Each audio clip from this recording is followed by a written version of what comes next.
कहानी शुरू होती है और हम एक सुनसान एरिया को देखते हैं जहां दो लोगों को बंदी बनाया हुआ है। हमें पता चलता है कि इनमें से एक व्यक्ति मिलिट्री से है जो यहाँ एक रेस्क्यू मिशन पर आया था। वो एक प्रोफेसर को बचाने आया था, मगर मिलिट्री के ही किसी इंफॉर्मेंट ने इस रेस्क्यू मिशन के प्लान्स को लीक कर दिया था, जिसकी वजह से इन दोनों को पकड़ लिया गया था। इंफॉर्मेंट ने उनसे झूठ बोल ये भी कहा था कि यहाँ की सुरक्षा व्यवस्था काफी कमजोर होगी, मगर यहाँ भारी तादाद में ट्रेन प्रोफेशनल्स पहले से ही मौजूद थे जिन्हें सोल्जर्स की अटैक टाइमिंग और एस्केप रूट्स के बारे में पता था। वो सोल्जर अपनी नाकामयाबी पर अफसोस जता रहा था कि तभी दरवाजा खुलने की आवाज आई। दरवाजा खुलते ही एक और सोल्जर को घायल अवस्था में वहां लाया गया, जिसे देख दूसरे सोल्जर को गुस्सा आ जाता है और वो गार्ड पर भड़क जाता है। लेकिन गार्ड उसके सर पर अपनी गन से खतरनाक अटैक करता है और मुस्कुराते हुए वहां से चला जाता है। नया प्रिजनर सोल्जर को लेफ्टिनेंट कहकर पुकारता है और लेफ्टिनेंट उससे बाकी ट्रूप्स के बारे में पूछते हैं। सोल्जर बताता है कि उन्हें उनकी एग्जैक्ट लोकेशन के बारे में तो पता नहीं है, लेकिन तभी दरवाजे के बाहर दोबारा हलचल होने लगती है। दरवाजा दोबारा खुला और हम देखते हैं कि वही गार्ड दरवाजे पर खड़ा है, लेकिन वो मर चुका था। और हम उसके पीछे एक व्यक्ति को देखते हैं जिसने लेफ्टिनेंट से पूछा कि क्या वो ही लेफ्टिनेंट कैंग है। उसकी लैंग्वेज से लेफ्टिनेंट समझ गए कि ये व्यक्ति फॉरेनर नहीं है, और जब उन्होंने उससे उसकी आइडेंटिटी पूछी तो उसने बस इतना कहा कि वो यहाँ उन्हें रेस्क्यू करने आया है। वो उन्हें और बाकी प्रिजनर्स को उसे फॉलो करने के लिए कहता है, और उस जगह से बाहर निकलते वक्त लेफ्टिनेंट देखते हैं कि वहाँ के सारे गार्ड्स को पहले ही मारा जा चुका है। लेफ्टिनेंट हैरान है क्योंकि उन्हें इसका आभास भी नहीं हुआ था। वो उस लड़के से पूछते हैं कि क्या उसके साथ और भी लोग आए हैं, इस पर उसने कहा कि उन्हें रेस्क्यू करने वो अकेला ही आया है। तभी वहाँ कुछ गार्ड्स आ जाते हैं और इधर लेफ्टिनेंट उनसे निपटने का तरीका सोच ही रहे थे कि तब तक वो लड़का एक एक कर सभी गार्ड्स को मार उन्हें ठिकाने लगा देता है। वो लोग आगे बढ़ने लगे और जो भी उनके सामने आता वो उस लड़के के हाथों मारा जाता। लेफ्टिनेंट को अटैक करने का चांस भी नहीं मिला और उन्हें वो लड़का किसी मॉन्स्टर से कम नहीं लग रहा था, क्योंकि वो अकेले ही पूरी आर्मी के बराबर है। अब तक लेफ्टिनेंट भी समझ गए थे कि वो लड़का कोई नॉर्मल मिलिट्री सोल्जर नहीं है। धीरे धीरे वो सभी लोग बाहर पहुंच जाते हैं जहां उनके ट्रूप मेंबर्स पहले से ही उनका इंतजार कर रहे थे। वो सभी बताते हैं कि उन्हें भी उसी सोल्जर ने रेस्क्यू किया है। इस पर वो सोल्जर कहता है कि यहाँ से उनके रास्ते अलग होते हैं। लेफ्टिनेंट ने उसका शुक्रिया किया, मगर वो बताता कि वो यहाँ किसी की रिक्वेस्ट पूरी करने आया था। लेफ्टिनेंट समझ गए कि उनका शक सही था, क्योंकि उनकी जान बचाने वाला असल में एक मर्सनरी है। लेकिन तभी वो दोनों अलर्ट हो गए क्योंकि उन्हें कुछ अजीब आवाजें सुनाई देती हैं। वहाँ पास ही में कुछ गार्ड्स उन्हें ऑब्जर्व कर रहे थे जो उन पर आरपीजी से अटैक कर देते हैं। एक बड़ा एक्सप्लोजन हुआ और वो पूरा एरिया धुएं से भर जाता है। लेफ्टिनेंट और बाकी ट्रूप मेंबर्स सेफ हैं, मगर इस अटैक के शॉक से वो अभी तक रिकवर नहीं कर पाए हैं। तभी लेफ्टिनेंट को गन शॉट्स की आवाज आई और वो देखते कि उन गार्ड्स पर किसी ने अटैक कर दिया है। ये जवाबी फायरिंग उसी मर्सनरी ने की है, लेकिन लेफ्टिनेंट हैरान है क्योंकि उस मर्सनरी ने ना ही केवल इस एक्सप्लोजन के शॉक से सबसे पहले रिकवर किया था, बल्कि होश आते ही फायरिंग भी स्टार्ट कर दी थी। लेकिन एक और चीज लेफ्टिनेंट को ज्यादा चौंका देती है। उस मर्सनरी का फेस रिवील हो चुका है और हम देखते हैं कि मर्सनरी असल में एक टीनेजर है। 6 महीने बाद एक स्कूल में हम एक लड़की डायोन को देखते हैं जो यही सोच रही थी कि अब तक तो उसका बड़ा भाई अपनी क्लास में पहुंच चुका होगा। तभी उसकी क्लासमेट्स आपस में बात कर एक दूसरे को बताती हैं कि स्कूल में किसी बहुत हैंडसम स्टूडेंट का ट्रांसफर हुआ है जो उनका सीनियर है। डायोन समझ गई कि यहाँ उसके भाई की बात हो रही है और वो सोचती है कि उसने कभी भी एक्सपेक्ट नहीं किया था कि जिस भाई की प्लेन क्रैश में डेथ की खबर उसे मिली थी, वही भाई 10 साल बाद उसकी जिंदगी में वापस लौट आएगा। इस प्लेन क्रैश में डायोन के पेरेंट्स की डेथ हो चुकी थी और अब वो अपने ग्रैंडपा के साथ रहती है, जिन्होंने जब अपने पोते को जिंदा देखा तो खुशी के मारे वो अपने आंसू नहीं रोक पाए। तभी अचानक डायोन का ध्यान टूटा और हम देखते हैं उसकी क्लासमेट हीजिन उससे एरोगेंटली बात कर रही है। उसने डायोन से पीटी पीरियड के लिए उसके जिम क्लोथ्स मांगे, लेकिन डायोन पूछती है कि अगर उसने अपने कपड़े उसे दे दिए तो वो क्या पहनेगी। ये सुनते ही हीजिन ने डायोन के सर पर मारा और कहा कि उसमें उससे सवाल पूछने की हिम्मत कब से आ गई। बाकी स्टूडेंट्स इस सिचुएशन को अवॉइड करते हैं जैसे मानो वो भी हीजिन से डरते हों, लेकिन हम यहाँ की सिचुएशन देख समझ जाते हैं कि डायोन को अक्सर हीजिन पूरी क्लास के सामने बुली किया करती थी। वहीं दूसरी तरफ सीनियर क्लास में एक नए ट्रांसफर स्टूडेंट यानी डायोन के बड़े भाई एजन को इंट्रोड्यूस करवाया जाता है और क्लास की सभी लड़कियों के चेहरे उससे देख खिल उठते हैं। कुछ लोग ऐसे भी हैं जिन्हें नया ट्रांसफर स्टूडेंट कुछ खास पसंद नहीं आया और वो उसे सबक सिखाने की ठान लेते हैं। एजन अपनी सीट की तरफ जा रहा था कि तभी एक स्टूडेंट ली ने झटके से उसे गिराने के लिए अपना पैर उसके सामने कर दिया, मगर एजन तुरंत वहीं रुक जाता है और ली सोचता है कि उसकी टाइमिंग तो परफेक्ट थी, फिर भी एजन ने इतनी जल्दी रिएक्ट कैसे किया। एजन ली को घूरे जा रहा था और तभी उसे अपने लेफ्टिनेंट की बातें याद आती हैं। जी हाँ, एजन वही मर्सनरी है और उसके लेफ्टिनेंट ने उसे किसी भी सिचुएशन में फाइट ना करने के ऑर्डर्स दिए थे। एजन ने उनसे बात करते वक्त कहा था कि वो फॉरेन कंट्री में बिना किसी डेटा के कभी भी अपनी जान खतरे में नहीं डालेगा।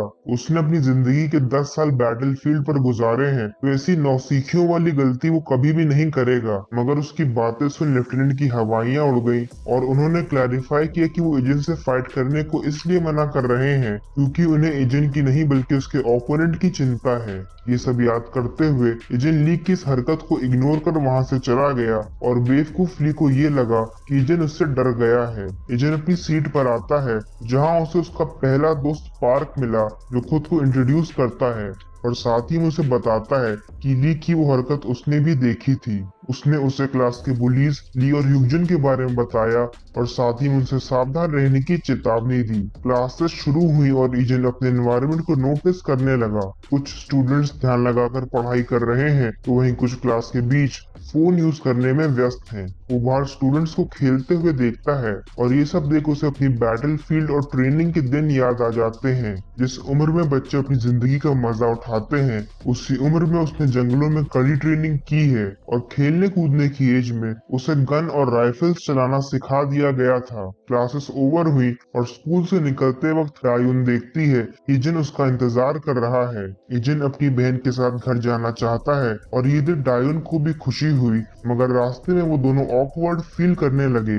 ऐसा इसलिए क्योंकि डायोन काफी सालों बाद अपने भाई से मिली है और इस सडन चेंज को एक्सेप्ट करना उसके लिए इतना आसान नहीं है। इजन बताता है कि वो भी थोड़ा बहुत ऑकवर्ड फील कर रहा है क्योंकि प्लेन क्रैश के टाइम पर वो केवल 9 साल का था। एक्सीडेंट की वजह से उसकी याददाश्त चली गई और इसीलिए उसे आज भी ज्यादा कुछ याद नहीं है। कुछ टाइम पहले ही उसकी मेमोरीज वापस आई हैं और तभी उसे याद आया कि उसकी एक छोटी बहन और ग्रैंडपा भी हैं। वो दोनों बात करते करते जा रहे थे कि तभी डायोन घबरा जाती है क्योंकि उसने वहाँ हीजन के ग्रुप को देखा और वो सोचने लगी कि कहीं वो लोग यहाँ भी उसे बुली करने ना आ जाएं। हीजन की फ्रेंड ने भी डायोन को देख लिया है और वो अपने ग्रुप को बताती है कि डायोन ही हीजन का नया टारगेट है। हीजन की फ्रेंड ने डायोन से पूछा कि क्या वो अपने बॉयफ्रेंड के साथ है, इस पर वो हड़बड़ाते हुए कहती है कि ईजन उसका भाई है। इसी के साथ वो ईजन से भी झूठ बोलते हुए उस लड़की को अपना फ्रेंड बताती है, मगर सिचुएशन बिगड़नी शुरू हो चुकी थी। उसकी क्लासमेट उसका मजाक उड़ाते हुए पूछती है कि क्या वो दोनों वाकई दोस्त हैं, और ये सुन ईजन उनके ग्रुप को घूरने लगता है। उसका ऐसे घूरना एक बुली को पसंद नहीं आया और उसने ईजन से आंखें नीचे करने को कहा, मगर ईजन बिना पलक झपकाए एक टक उसे घूरे जा रहा था और जब उस बुली से ये बर्दाश्त नहीं हुआ तो वो ईजन से लड़ने आ जाता है।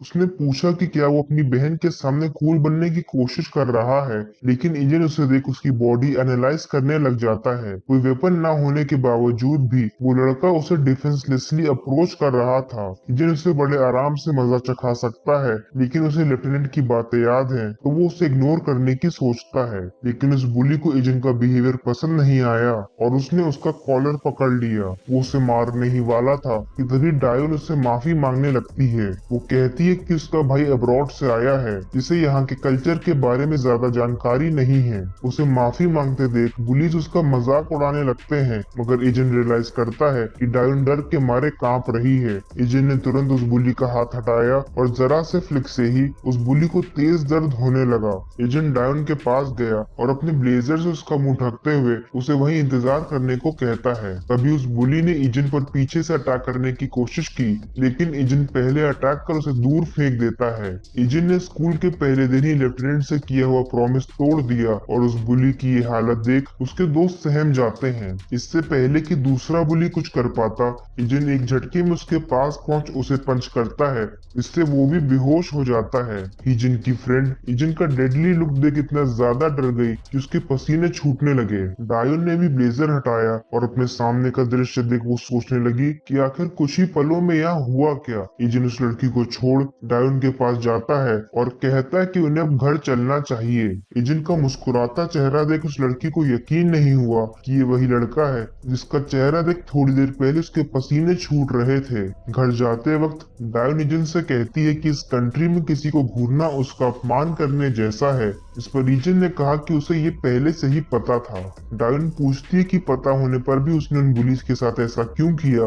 इस पर इजिन बताता है कि उनके सामने उसे अनकंफर्टेबल और डरा हुआ देख उससे रहा नहीं गया। आज पहली बार डायोन को सेफ महसूस होता है और ये देख वो बेहद खुश है कि कोई उसकी परवाह भी करता है। घर पहुंचने पर इजिन घर के कामों में हाथ बटाता है और ग्रैंडपा उसे स्कूल के पहले दिन के बारे में पूछते हैं। इस पर वो उन्हें फाइट के बारे में कुछ भी नहीं बताता और कहता है कि उसका दिन बहुत अच्छा गुजरा। रात में इजिन ग्रैंडपा के साथ बिताए पलों को याद कर खुश है और सोचता है कि अब फाइनली उसके पास भी एक फैमिली है। तभी हम एक प्लेन क्रैश का सीन देखते हैं जहां पैसेंजर्स पैनिक कर रहे हैं और उनकी सेफ्टी के लिए एयर मास्क ड्रॉप कर दिए गए हैं। एक घबराए हुए बच्चे को भी मास्क पहनाया गया, लेकिन उस प्लेन में आग लग चुकी है और वो क्रैश होने वाला है। तभी इजिन चौंकते हुए उठ गया, मतलब वो प्लेन क्रैश का सपना देख रहा था। वो रूम से बाहर आया जहां डायोन उसे बताती है कि उसे आज स्कूल के लिए जल्दी जाना है और इसीलिए वो उससे पहले निकल जाती है।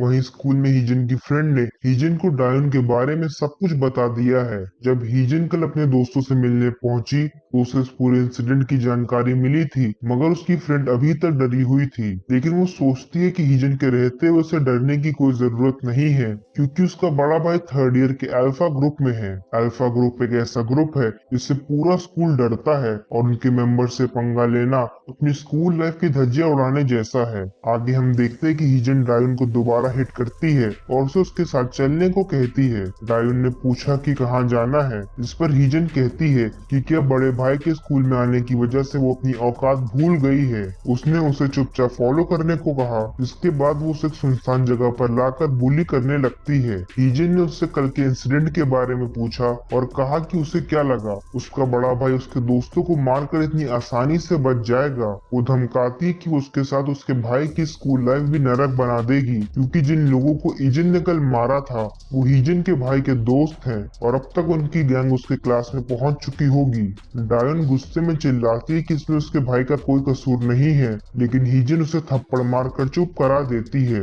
डायोन को लगा कि उसकी वजह से उसके भाई की स्कूल लाइफ भी खराब हो जाएगी और इसीलिए वो तुरंत उसे बचाने के लिए उसके क्लास की तरफ भागने लगती है। वहीं ईजन की क्लास में ली और ह्यूजन पार्क को बुली कर रहे हैं। वो उस पर इरेजर से निशाना लगाते हुए अपने हेडशॉट स्किल्स की प्रैक्टिस कर रहे हैं। ली एक और बार इरेजर फेंकता है, मगर इस बार उसकी इरेजर ईजन के बैग से टकराकर गिर जाती है। ली और ह्यूजन को ईजन का इंटरफेरेंस पसंद नहीं आया और उन्होंने स्कूल के बाद उसे सबक सिखाने की ठान ली। पार्क ईजन से पूछता है कि क्या वो स्कूल के बाद फ्री है, क्योंकि वो उसे शहर घुमाना चाहता है, लेकिन ईजन डिनाई करते हुए बताता है कि उसे अपनी बहन के साथ घर जाना है। पार्क ने उसकी बहन का नाम पूछा और डायोन नाम सुनते ही उसके चेहरे पर मायूसी छा जाती है। वो ईजन को बताता है कि उसकी बहन इस समय एक दर्दनाक स्कूल लाइफ जी रही है। छोटे क्लासेस में डायोन अपनी क्यूटनेस की वजह से काफी पॉपुलर थी, जिससे कई मेल स्टूडेंट्स उसकी तरफ अट्रैक्ट होने लगे थे और इन्हीं लड़कों में से एक हीजन का क्रश था। और उस इंसिडेंट के बाद से ही हीजन ने डायोन को बुली करना शुरू किया था। इस बुलिंग का कोई भी विरोध नहीं कर पाया, क्योंकि हीजन का भाई किम सीनियर्स में सबसे टॉप पर है और कोई भी उसका सामना करने में सक्षम नहीं है। धीरे धीरे ये बुलिंग ब्रूटल होती चली गई और अब तो स्टूडेंट्स को भी हैरानी होती है कि आखिर इतनी बुलिंग होने के बाद भी डायोन ये स्कूल अटेंड क्यों कर रही है। ईजन को याद है कि घर पर जब भी स्कूल लाइफ की बात होती है तो ग्रैंडपा बड़े गर्व से डायोन की तारीफ करते हैं। उन्हें डायोन से कोई शिकायत नहीं है, क्योंकि उसके ग्रेड्स अच्छे हैं और सारे टीचर्स उससे खुश हैं। लेकिन डायोन अपनी मुस्कान के पीछे एक बड़ा दर्द छुपाए बैठी थी, क्योंकि वो ये नहीं चाहती है है कि उसकी वजह से उसके ग्रैंडपा को कोई परेशानी हो। तभी कोई लात मार क्लास का दरवाजा खोलता है और हम देखते हैं कि किम अपनी गैंग के साथ एजेंट से कल के इंसिडेंट का हिसाब लेने आ चुका है। किम ने एजेंट को बुलाया और वो भी तुरंत उसके सामने जा खड़ा हुआ। डायोन भी भागते हुए वहां आ जाती है और उसकी ऐसी हालत और घाव देख एजेंट को गुस्सा आ जाता है।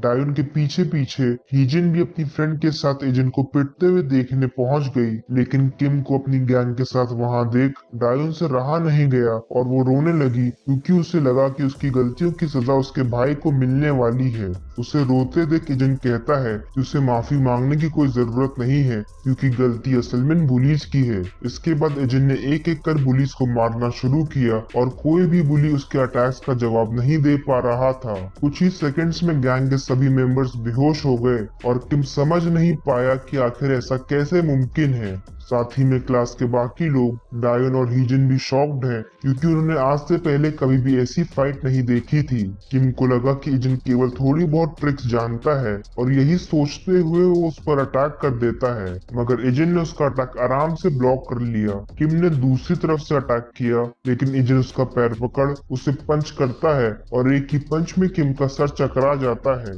किम के सामने एजेंट ऐसे एक्सप्रेशनलेस खड़ा है जैसे कि ये सब उसके लिए बच्चों का खेल हो। उसने किम के फेस पर किक किया और इसी के साथ उसकी पूरी गैंग एजेंट से हार जाती है। किसी को भी यकीन नहीं हुआ कि स्कूल का टॉप क्लास सीनियर इतनी आसानी से कैसे हार सकता है। इसके बाद एजेंट हीजन की तरफ बढ़ने लगा और वो डर गई क्योंकि उसे लगा कि शायद एजेंट उससे भी नहीं बख्शेगा, मगर डायोन एजेंट को रोक लेती है, जिस पर वो उससे पूछता है कि क्या ये वही लोग नहीं है जो उससे इतने सालों से बुली करते आ रहे हैं। डायोन को समझ नहीं आया कि आखिर एजेंट को बुलिंग वाली बात कैसे पता चली, पर वो किसी को उसके हक के लिए लड़ते देख मनी मन खुश भी हो रही थी। वो एजेंट से कहती कि अब सब ठीक है और उसे लड़ने की कोई जरूरत नहीं है। एजेंट ने उसकी बात मान ली और वो डायोन को उसकी क्लास तक छोड़ने चला जाता है। इधर हीजन को समझ नहीं आ रहा था कि आखिर उसके भाई की ऐसी हालत कैसे हो सकती है। आगे डायोन एजेंट से माफी मांगती है क्योंकि उसकी वजह से ही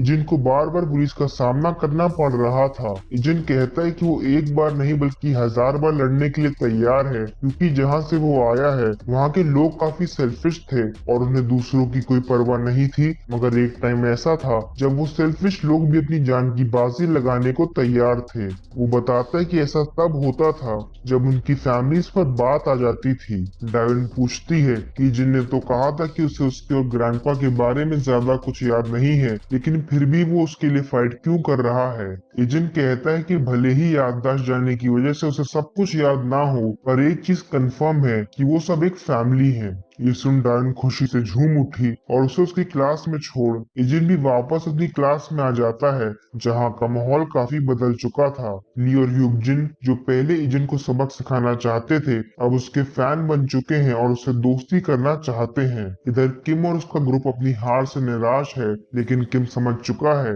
कि एजेंट बाकी स्टूडेंट्स से अलग है। उसका ऑरा और फाइट करने का तरीका एक हाई स्कूलर जैसा नहीं है, लेकिन हीजन कहती कि इस बार वो बस लकी था।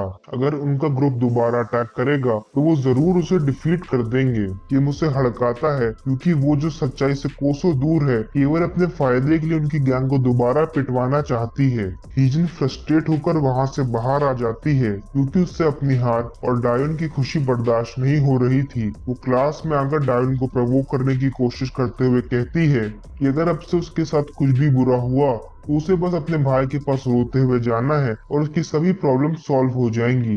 डायोन उसे इग्नोर करती है, लेकिन हीजन अब कुछ भी नहीं कर सकती थी क्योंकि उसे भी हीजन से डर लगने लगा था। स्कूल ओवर होने के बाद डायोन सोचती है कि क्या अब से वाकई उसकी बुलिंग बंद हो जाएगी या उसे फाइनली हीजन की ह्यूमिलिएशन और मनमानी से छुटकारा मिल चुका है। यही सब सोचते सोचते उसे पता भी नहीं चला कि वो कब एजेंट को क्रॉस कर जाती है और एजेंट के ये पूछने पर कि वो किन ख्यालों में खोई हुई है, डायोन कहती है कि कोई परेशानी वाली बात नहीं है। इसके बाद वो दोनों घर की तरफ चल देते हैं, मगर उसकी ये खुशी हीजन को हर पल उसकी हार का एहसास करा रही थी और इसीलिए वो ठान लेती है कि वो इतनी आसानी से डायोन का पीछा नहीं छोड़ेगी। इधर एजेंट के घर पर हम देखते हैं कि ग्रैंडपा ने उसे लेटेस्ट स्मार्टफोन गिफ्ट किया है, जिसमें उन्होंने पहले से ही अपनी और डायोन की कॉन्टैक्ट डिटेल सेव कर दी थी। एजेंट ग्रैंडपा के इस गिफ्ट से बेहद खुश है और वो रात में मिलिट्री हेडक्वार्टर रिपोर्टर्स पर मैसेज भेज इन्फॉर्म कर देता है कि यही अब से उसका नया नंबर है। लेफ्टिनेंट को समझ नहीं आया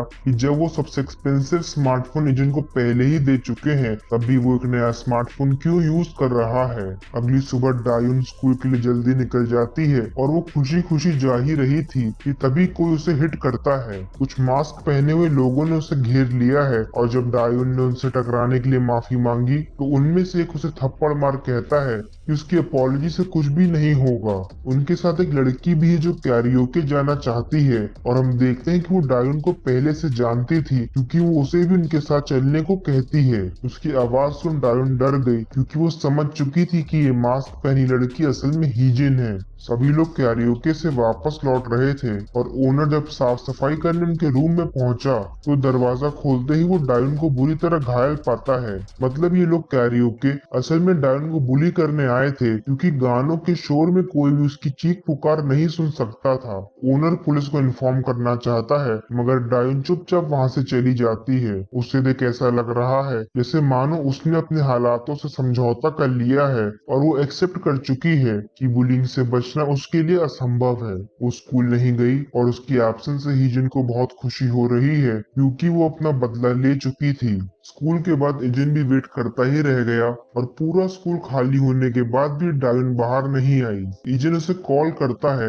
और हम देखते हैं कि डायुन अपने रूम में रो रही है और वो एजेंट का कॉल अवॉइड कर रही थी। जब एजेंट घर पहुंचा तो वो देखता है कि डायुन वापस आ चुकी है। उसने डायुन के दरवाजे पर नॉक कर फोन ना उठाने का रीजन पूछा, जिस पर वो कहती है कि उसकी तबीयत खराब है और इसीलिए वो सो गई थी। वो दरवाजा खोलने से भी मना करती है लेकिन एजेंट समझ गया कि कुछ गड़बड़ है क्योंकि डायुन की आवाज कांप रही थी। वो बाहर जाने लगा लेकिन तभी उसकी नजर किसी ऐसी चीज पर पड़ी जिससे वो हैरान हो जाता है। उसका ध्यान डायुन के जूतों पर गया जिन पर खून लगा था। इसके बाद एजेंट डायुन के रूम में आ गया जहां वो उसकी मरहम पट्टी करता है।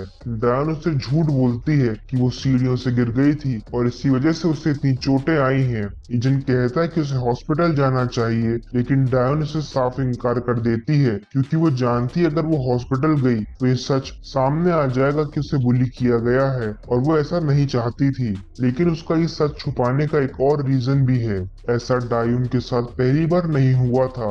एक बार पहले भी हीजन ने मास्क पहन उसे बुली किया था पर जब उसने अपनी आवाज उठाई तो हीजन ने अपनी बातों में फंसाकर उसे झूठा साबित कर दिया। डायुन के पास उस समय भी कोई प्रूफ नहीं था और इसीलिए वो अपनी सच्चाई सबके सामने ना ला पाई। हीजन की मॉम भी अपनी बेटी की हाँ में हाँ मिलाते हुए डायुन पर हावी होने की कोशिश करती हैं और कोई एविडेंस ना होने के कारण डायुन चुपचाप वहां खड़े होकर ये सब देखती रहती है। यहाँ तक कि हीजन की मॉम डायुन से उसके पेरेंट्स को बुलाने के लिए कहती है और बेचारी अनाथ डायुन पेरेंट्स की बात सुन सहम जाती है। डायुन जानती है कि इस बार भी ऐसा ही होगा और क्योंकि वो ग्रैंडपा को इस सब में इन्वॉल्व नहीं करना चाहती तो वो झूठ बोलना बेहतर समझती है। उसके ग्रैंडपा को हार्ट प्रॉब्लम है और वो ईजन से उनका ख्याल रखने को कहती है। ईजन उससे चिंता करने को मना करता है और उसके रूम से बाहर आ जाता है मगर ईजन कोई दूध पीता बच्चा नहीं है। वो सब कुछ समझ चुका है और इसीलिए अब इस सिचुएशन को वो अपने तरीके से हैंडल करना चाहता है।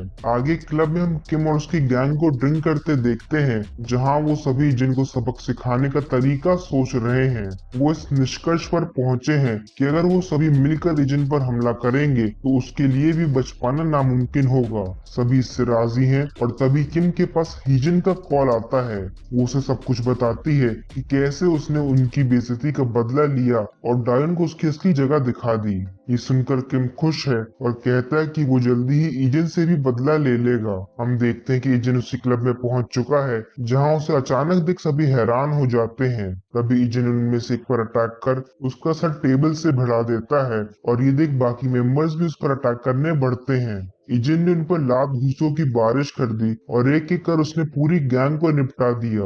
और ये कोई नॉर्मल नहीं बल्कि एक ब्रूटल फाइट थी जहां वो अपने ओपोनेंट को बड़ी बेरहमी से मार रहा था। सभी मेंबर्स का सफाया हो चुका है और अब किम की बारी है। जब उसे बचने का कोई रास्ता नहीं सूझा तो उसने ईजन पर बॉटल से अटैक कर दिया मगर ईजन डॉज करते हुए उसे पीछे ढकेल देता है कि वो अपना आपा खो देता है और वो ईजन को जान से मारने की कोशिश करता है। लेकिन ईजन ने तुरंत तुरंत उसका गला पकड़ उसे चोक कर दिया, जिससे अब किम कुछ भी नहीं कर सकता था। इजिन ने उसे फाइनल वार्निंग दी और कहा कि अगर दोबारा कभी भी उसने या उसकी बहन ने डायोन को बुली करने की कोशिश की तो ये उसके लिए अच्छा नहीं होगा। अपनी वार्निंग की गंभीरता को समझाने के लिए किम को और जोर से चोक करता है, जिससे उसकी सांसें उसका साथ छोड़ने लगी और वो बेहोश होने लगा। इजिन ने उसे छोड़ दिया और वो क्लब से बाहर जाने लगता है, लेकिन क्लब के बाहर ही उसे हिजिन और उसके दोस्त मिल जाते हैं। हिजिन को लगा कि वो उसे पकड़ने आया है और घबराते हुए वो वहीं फिसल गई, जिससे उसके हाथ पर चोट लग जाती है। तभी इजिन के पास उसे ग्रैंडपा का फोन आया और वो उन दोनों को इग्नोर करते हुए वहां से चला जाता है। क्लब के अंदर पहुंचने पर वहां का नजारा देख हिजिन को गुस्सा आ गया, क्योंकि उसका भाई और उसकी गैंग दोबारा इजिन से पिट चुके थे। किम हिजिन से साफ शब्दों में कहता है कि वो आज के बाद कभी भी डायोन को बुली नहीं करेगी। हिजिन ऑब्वियसली ऐसा करने से मना करती है, लेकिन घबराया हुआ किम कहता है कि अगर उसने आज के बाद डायोन को बुली किया तो उसके बदले में वो खुद हिजिन को मारेगा। वहीं दूसरी तरफ ग्रैंडपा हिजिन से बात करते हुए बताते हैं कि डायोन काफी बुरी तरह घायल हुई है और उन्हें नहीं लगता कि वो सीढ़ियों से गिरी है। वो ना तो हॉस्पिटल जाना चाहती है और ना ही उन्हें सच बता रही है। ग्रैंडपा हिजिन को बताते हैं उस एक्सीडेंट की खबर से उन्हें गहरा सदमा पहुंचा, मगर डायोन के कारण ही उनकी जिंदगी की रेलगाड़ी वापस पटरी पर आ सकी। उन्हें दुख होता है जब डायोन उनसे चीजें छुपाती है, लेकिन इजिन उन्हें समझाता है कि ऐसा बिल्कुल भी नहीं है और वो उनसे बहुत प्यार करती है। वो ग्रैंडपा से डायोन की चिंता करने को मना करता है और कहता है कि वो अब से उसका ध्यान रखेगा। अगले दिन किम को हॉस्पिटल में एडमिट किया जा चुका है और उसके पेरेंट्स को भी उसकी इस हालत की जानकारी मिल चुकी थी।